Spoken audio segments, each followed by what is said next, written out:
There's a small silver spoon on the counter of my bookshop, wedged between dog-eared mysteries and a mug of mismatched pens. It's scratched, tarnished, the kind of thing you'd overlook. But to me, it's everything. It was Mom's used to stir soup in our tiny Portland kitchen, her voice humming Nina Simone through lean years. "This spoon's us, Ilara," she'd say, eyes bright. "It holds hunger, love, fights, it stays." At 12, I watched her lose her diner to a developer's deal, her name erased from the sign overnight. She stood in the empty lot, spoon in her pocket, broken. I clutched it, promising I'd never let anyone scrub my name like that. Now, at 34, I'm staring at that spoon, wondering if I'm failing her. It's 10:02 a.m., Wednesday, May 2025, and Portland's Hawthorne district is draped in misty rain. I'm in the back of Quinn's Corner Books, my shop of 4 years sorting used sci-fi novels. This place is my soul, creaky shelves, fairy lights, the scent of ink and lavender. It's not Powell's, but it's mine, built from every late night, every penny. Last month, we hit peak sales, and I've been crafting a pitch to expand Coffee Nook Author Night's Teen Writing Club. Vanessa Thorne, my landlord, and head of the Hawthorne Business Association, has been all in. "You're this street's heart, Ilara," she said last week, her red lipstick sharp. "Get me your plan. I'm pushing you for a grant." Today's the pitch meeting with the association board. My data's solid 22% revenue growth, doubled foot traffic, a Coffee Nook mock-up. I slip on my green cardigan, grab my folder, and lock the shop, the spoon catching light as I leave. Mom would have loved this, her hand stirring as she cheered. I feel her in my steps as I walk the wet streets to the association's loft. I arrive at 10:23 a.m., shaking rain off my umbrella. Vanessa's there, sleek in a blazer, dark hair pulled tight. 3 board members, older men in suits, nod stiffly. Callum Hayes, who runs a brewery across the street, is there, his charm dialed high. I've helped him sharing customer data for his events. His grin feels forced, like he's hiding something. "Ilara, go ahead," Vanessa says, voice clipped. I dive in, laying out the shop's growth, its community, Lila's YA refuge, Mr. Hensley's mysteries, Mrs. Patel's samosas. I'm mid-Coffee Nook when Vanessa interrupts. "It's a strong pitch," she says, hands folded. "But we're pivoting to scalable projects." I grip my folder. Scalable. My shop's never missed rent. We're driving traffic, check the numbers. She glances at the board. "We're consolidating. Callum's Brewery is taking your storefront for a tap room. It's a regional draw, higher revenue, wider reach." My stomach drops. Callum. The guy I taught to use QuickBooks. "My storefront," I say, voice sharp. Vanessa. "You said I was the heart. You asked for this pitch." She sighs like I'm slow. "You're valued, Ilara. But Callum's plan fits our vision. You'd run a book nook in his tap room. A book nook. 4 years of building a home, knowing every customer's name, and I'm supposed to be Callum's prop. I see Mom's diner sign coming down, her name gone. I promised I'd be different. The grant I ask, throat tight. Callum's Vanessa says final. His project's priority. The room blurs. I'm 12 again, watching Mom break. I stand, grab my umbrella, and walk out the door, clicking shut. It's 10:48 a.m. Rain soaking my cardigan. Back at the shop, I sink into the romance section's armchair, the smell of books choking me. The spoon glints, and I grab it, my fingers trembling. I want to throw it, smash it against the counter, let it break like Mom did. What's the point? If they take this place, I'm nothing. A shadow, a name no one remembers. My hand raises the spoon heavy, but I stop, breath ragged. I can't. Not yet. I set it down, my chest caving. Who am I without this shop? My phone buzzes. Mira, texting lunch, miss you. I want to tell her, but my hands shake. I type, swamped. Later, and hit send, hating the lie. The spoon stares, and I see Mom's eyes fading as her diner closed. I promised I'd fight, but right now I'm not sure I can. The rain's a steady drum on the shop's windows, and it's 2:06 p.m. I'm still in the armchair at Quinn's Corner Books, the silver spoon back on the counter, its tarnish glaring like an accusation. My cardigan's soaked, clinging to me like the weight of Vanessa's words book Nook Callum's vision priority. They pull me back to that night when I was 12, the air cold in the empty lot where Mom's diner once stood. She clutched the spoon, her face crumpling as she said, "It's gone, Alara. My name, my work, nothing." I held her hand, the spoon's edge digging into my palm, and swore I'd never let my name be erased. Now, at 34, that promise feels like a lie. If this shop goes, I'm just her shadow, fading into nothing. What's left of me without this place? I stand shaky and pace the aisles, the smell of books suffocating. Lila's YA corner, Mrs. Patel's samosa-stained receipts, Mr. Hensley's mystery shelf. They're my proof I'm not Mom broken by greed. But Vanessa's board doesn't see that. They see Callum's taproom, his numbers. I grab the shop's sign from the wall, Quinn's Corner Books, hand-painted by Mira, and my fingers itch to snap it. If they want to erase me, maybe I should do it first. My hands tremble, the wood creaking, but a voice stops me. "Alara, what the hell?" It's Lila, 16, dripping rain, hoodie sagging. She's in the doorway, backpack, slung low, eyes wide. "You're gonna break that." I freeze the sign heavy in my hands and set it down, breath ragged. I don't know, I mutter, sinking to the floor. "They're taking the shop, Lila. For Callum's brewery." I pitched to expand, but they chose him. Lila's jaw drops. "That's garbage. This place is my escape. My stepdad's a jerk, and I'd be lost without it. You're fighting this, right?" Her words hit like a spark, and I see Mom's diner, her defeat. I can't let that be me. "I want to," I say, voice cracking. "But they've got everything board grant power." Lila kneels beside me, fierce. "They don't have us. Me, the samosa lady, that mystery guy will show up. You're not alone." Her fire cracks my despair, and I nod, wiping my eyes. "Thanks, Lila. I'm not out yet." She grins, grabbing a book from her bag. "Good. I'm staying till you got a plan." I drag myself to the counter, the spoon steadying me, and open my laptop. Vanessa's not untouchable. I pull up my lease, scanning for anything. A clause jumps out. "Any structural changes to the tenancy require mutual consent of the leaseholder." My pulse quickens. That's me, Vanessa didn't ask. I'm drafting an email to the city clerk requesting a public hearing when I spot an envelope under a stack of bookmarks. Vanessa's handwriting, Alara Quinn. I tear it open, a lease amendment stating Quinn's Corner Books transitions to shared tenancy under Hayes Brewing Cumbrish July 1st, 2025. A post-it terms tomorrow. V. No apology, just a blade. I crush the note, my hands shaking. This shop's my name, my vow to Mom. I won't let it vanish. I'm about to call Mira when my phone buzzes her text, "You dodging me." At Theo's coffee shop. "Get over here." I type. "Coming," and grab my coat, telling Lila to lock up if I'm late. The rain's lighter as I cross to Theo's, the air thick with espresso and warmth. Mira's at a corner table, her curls wild, a clay smudge on her cheek. She waves, but her smile drops. "Alara, you look wrecked," she says, sliding a latte over. Spill. I collapse into the chair, the story pouring out, Vanessa's betrayal. Callum's taproom, the amendment, Mom's diner flashing like a warning. Then I stop, voice low. "Mira, I almost broke the shop's sign. I thought, if they're taking it, maybe I should end it myself." Her eyes widen, but she grabs my hand. "You didn't. That's what matters." "I get it, Alara. 3 years ago, I let my first pottery studio go, didn't fight. The landlord thought I wasn't worth it. I regretted it every day. I'm not letting you make my mistake." Her confession stuns me. Mira's strength suddenly human. "You never told me," I say. She shrugs, eyes steady. "Didn't want to be that person again. You're not alone in this. We'll fight me, your regulars. You found that lease clause, right? Use it." I nod, her resolve fueling me. "Yeah, a hearing's my shot. But what if I'm just delaying the end?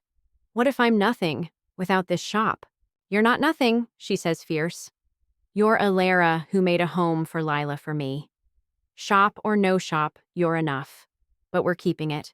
Her words mend something, and I manage a shaky smile.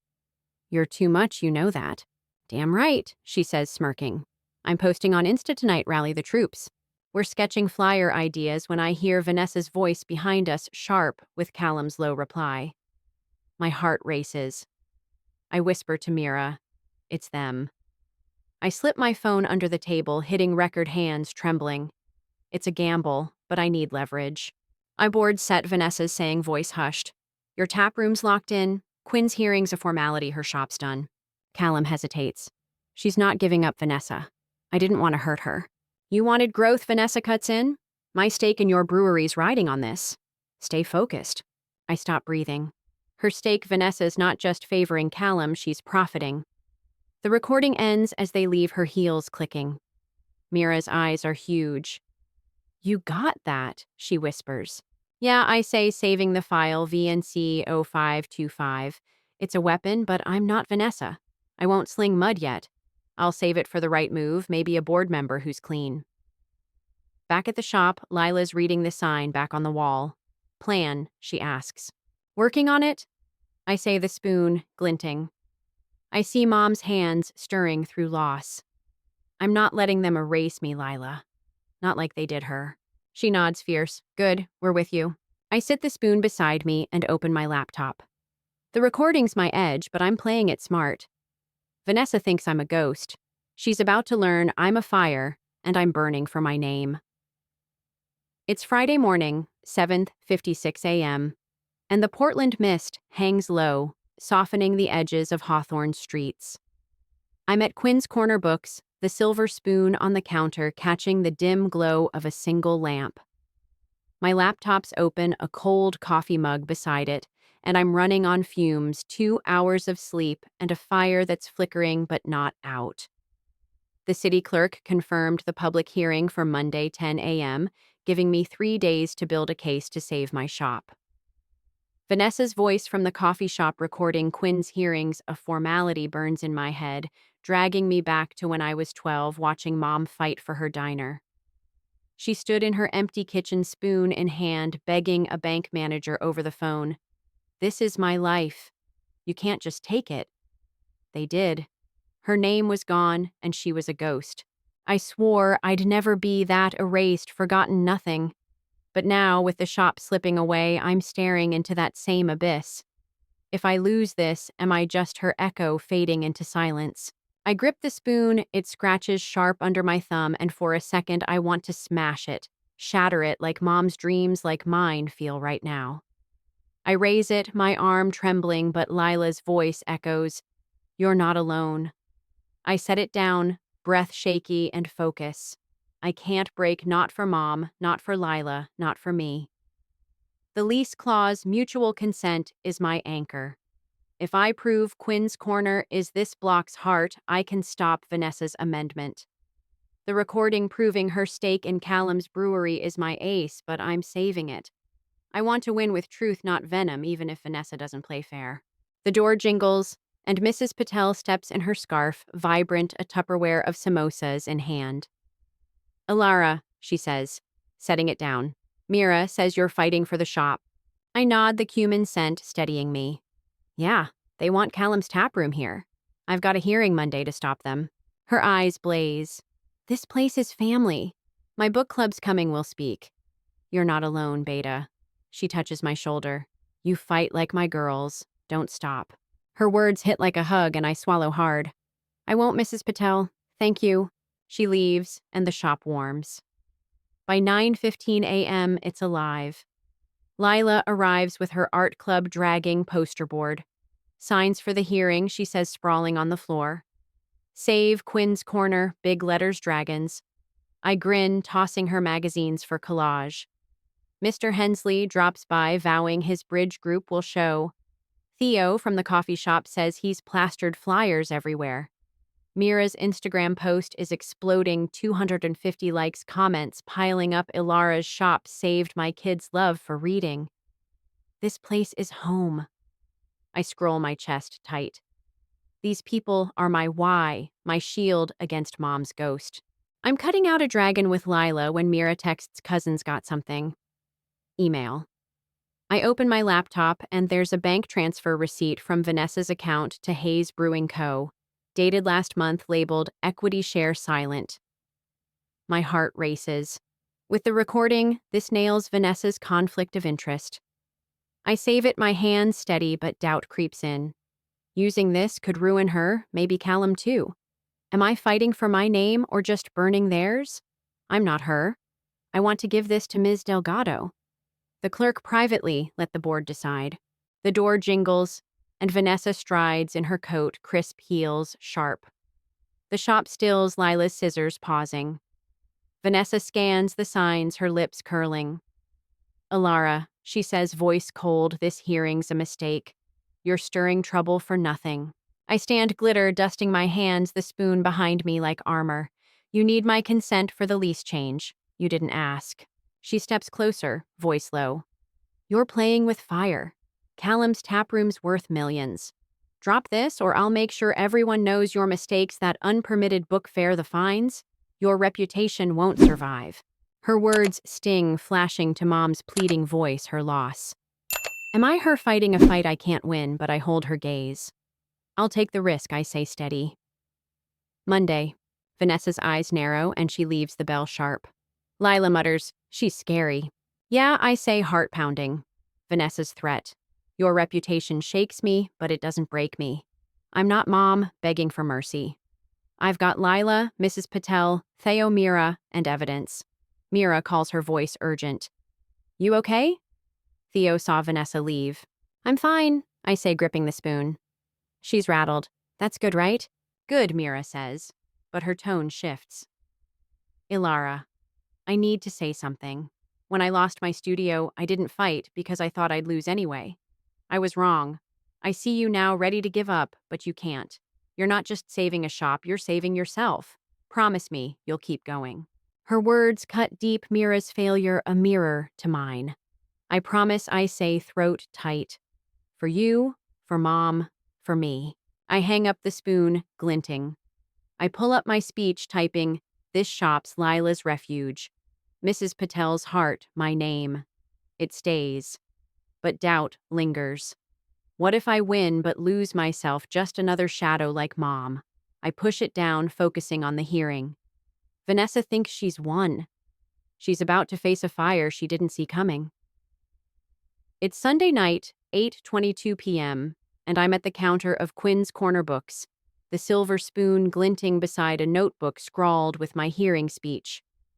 The Portland mist outside softens the streetlights, and the shop's quiet, save for the creak of shelves settling. I'm exhausted, 3 days of prepping, barely sleeping, haunted by Vanessa's threat.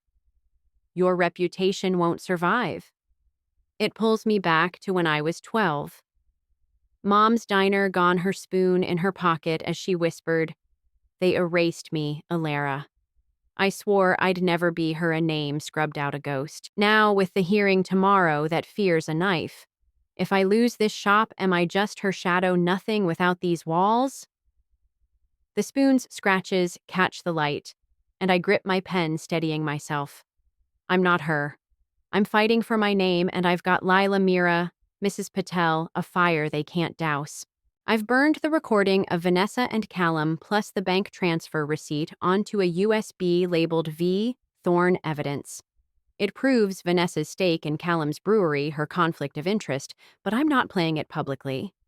I'll give it to Ms. Delgado, the city clerk, privately, letting the board decide. It's cleaner sparing Callum. He sounded trapped in that recording, not cruel. But doubt gnaws. Am I saving my shop by burning someone else's? I see Mom's face, her quiet fight, and I know I have to do this my way, truth not vengeance. The door jingles, and Mira steps in, rain speckling her jacket, a takeout bag in hand. You're gonna crash, she says, setting down foe. Eat, you're scaring me. I manage a weak smile, opening the bag, the steam warm with lemongrass. Thanks, Mira, just nerves. She sits, eyes sharp. You've got this. Lila's signs are epic, half the block's coming, but you're freaking out. Talk. I push the spoon aside, voice low. What if I win, but it's not enough? What if I'm still just running from Mom's ghost, proving I'm not her. Mira leans in, her voice soft but fierce. You're not her ghost. You're Alara who built a home for us.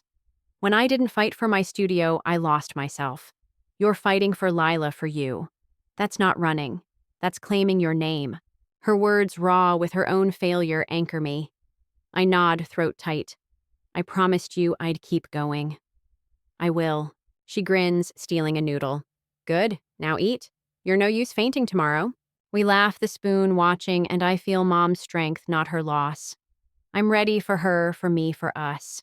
Monday, 9:58 a.m. The City Hall hearing room is a stark box of buzzing fluorescents and packed chairs.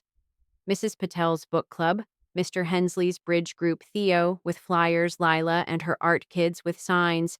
They're all here, their presence, a shield. Mira's in the front, giving me a nod. My hands sweat, clutching my folder, the USB heavy in my pocket. Vanessa's at the front, cool in a gray suit, whispering to the board. Callum's in the back, slouched, eyes down. Ms. Delgado calls the hearing to order, and I'm up. I step to the podium, heart pounding. Quinn's Corner Books isn't just a shop, I say, voice steadier than I feel. It's Lila's refuge from a rough home. It's Mrs. Patel's family sharing samosas. It's Mr. Hensley's 50th mystery. We've hosted 55 free events, story times, workshops, book drives. Revenue's up 22%, foot traffic's doubled. This is a heartbeat, not a spreadsheet. I show the lease clause proving Vanessa's amendment needs my consent. The crowd murmurs, Ms. Delgado notes, and I feel them with me. Then I pause, fingers on the USB. I could end Vanessa play the recording, show the receipt, expose her brewery stake. But it feels like sinking to her level, erasing someone to save myself. I see Mom's diner, her quiet loss, and I waver. Maybe my case is enough. I'm turning to sit when Lila stands, her sign high. Nobody chose Alara, but she chose herself. The words hit like lightning, echoing my fight. My name. Her eyes lock on mine, fierce, and I see every kid who's found safety here. Every vow I made to Mom. I can't be silent, not now. I face Ms. Delgado, voice low. I have evidence of a conflict. Can I submit it privately? She nods, and I hand her the USB. For the board, I say, sitting. Mira grips my hand, whispering, "You're a badass." Ms. Delgado steps aside, reviewing the USB. Vanessa takes the podium, voice smooth. Ms. Quinn's passion is quaint, but her shop small. Hayes Brewing's taproom will bring $1.3 million, triple her revenue. Her evidence is speculation, and she's not flawless. 2 years ago, her unpermitted book fair cost us fines. Is she trustworthy? The crowd shifts, and I flinch. That fair was a mistake paid for, but she twists it. Lila's sign trembles. Ms. Delgado returns her face neutral and pulls me aside. "Alara," she says, voice low. "This evidence could ruin Ms. Thorne, maybe Mr. Hayes. You're betting their honor to save yourself. Are you sure?" Her words shake me, and I see Mom's ghost. My fear of becoming nothing. Am I just fighting to not lose, or to be someone? I waver, ready to back down, but Mira's voice echoes, "You're saving yourself." I nod. I'm sure. It's the truth. Callum's called next. He shuffles up, flannel wrinkled, holding a folded card. "I messed up," he says, voice rough. "Vanessa pushed me to take Alara's shop, said it was my only shot. I didn't know her stake till last week." He unfolds the card, my handwriting. Faint. "Congrats, Callum Hawthorne needs you." Alara. I kept this from when she welcomed me. That sign, he points to Lila's, "Nobody chose Alara." It's right. She chose herself. I can't take that. I'm out. He sits the room, stunned. Cheers erupt. Vanessa bolts up, face red. "This is absurd," she snaps.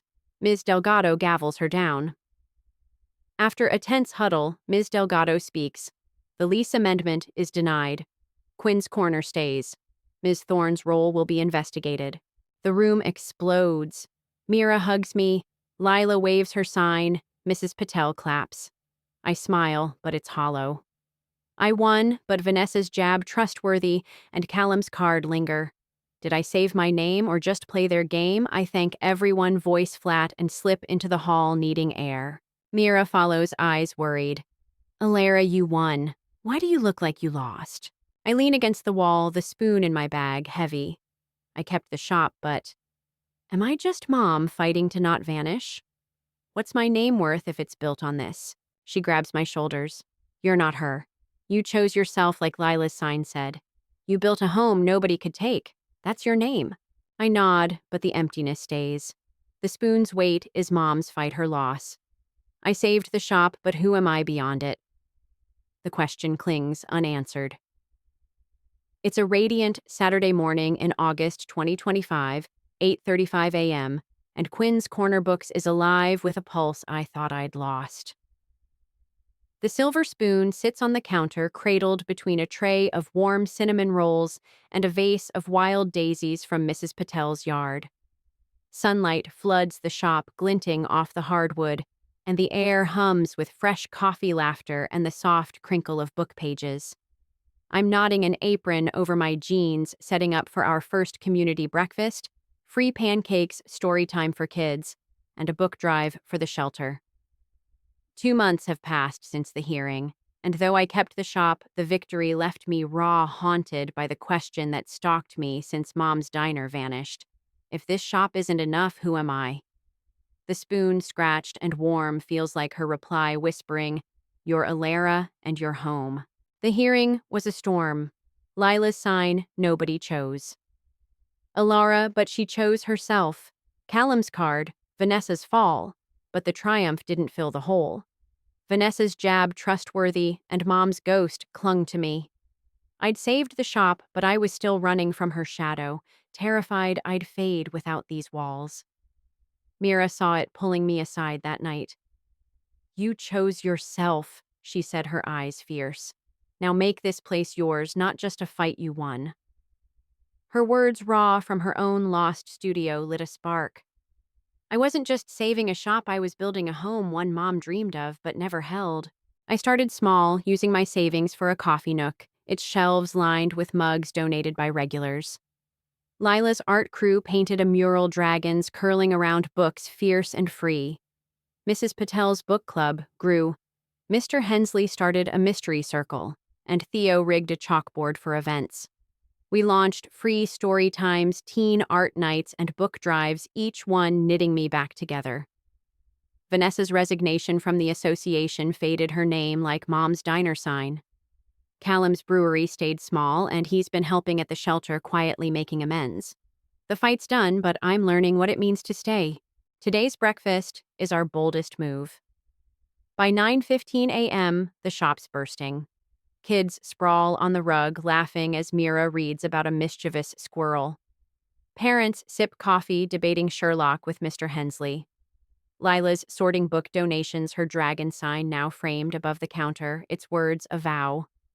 I'm at the griddle, flipping pancakes, the sizzle weaving into the chatter. Mrs. Patel nudges me, handing over batter. More sugar, she says, grinning. Like my gulab jamun sweetness holds it together. I laugh, stirring it in. You're the master, Mrs. P. Her warmth sinks deep, and I see it. This connection, this life is what Mom wanted, what I've made real. The door jingles, and my sister Ivy steps in, a tray of lemon muffins in hand. She's been in Seattle, lost to her nursing job, and we've barely spoken since Mom passed. I invited her on a whim, not expecting her. Alara, she says, setting the tray down, eyes soft. This place, it's you, but it's Mom too. She'd be so proud. My throat catches, and I hug her, the spoon in my apron pressing between us. I missed you, I whisper. She stays pouring coffee, laughing with Lila over muffins. It's like Mom's kitchen alive again, and it stitches a piece of me I thought was gone. I'm clearing plates when Callum walks in, hoodie loose, a paper bag in hand. My pulse skips, but his eyes are calm, not the guilt of the hearing. Alara, he says, stopping by the counter. Got a secchi? I nod, stepping aside, the spoon steadying me. He pulls a wooden bookmark from the bag carved with a dragon. For you, he says, voice low. Lila's sign got me. Nobody chose you, but you chose yourself. I kept your card, but this is my way to say I'm sorry. You showed me what this street's for us, not just me. I take the bookmark, its edges smooth, and smile, the hearings sting, fading. Thanks, Callum. This matters. He nods, joining the crowd, and I place the bookmark by the spoon, a knot loosening. He's not my foe, he's part of this like me. By noon, the breakfast slows. Pancakes gone. Books donated. I'm sweeping when Ivy sits beside me, scrubs peeking under her coat. Ilara, she says, voice hesitant. If the shop hadn't made it, who would you have been? The question pulls me back to Mom's empty lot, my fear of vanishing.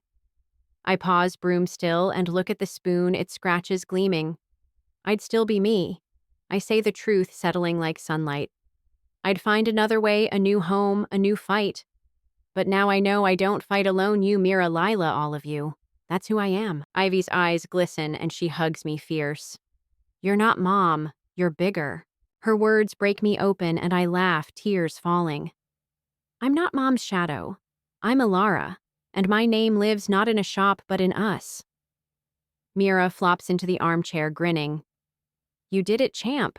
But don't forget you promised me you'd fight like I didn't for my studio. You kept it. I did, I say, squeezing her hand. Because of you? That afternoon, I used the breakfast donations to finish the Coffee Nook new shelves, arriving no grant needed. As the worker unloads, I carry the spoon to the Nook, its tarnish warm. I place it on the top shelf, centered a ritual sealing my name to this place, not just Mom's legacy, but mine. The shop's sign, Quinn's Corner Books, glows above, and I see Mom smile, not her loss. She gave me the spoon, her heart, her fight. I didn't just save the shop, I named myself, not through Vanessa's fall or Callum's card, but through Lila's signs, Ivy's muffins, Mira's fire. This is my home, and I'm not erased. I step back the spoon, steady on its shelf, a promise kept, a name that stays.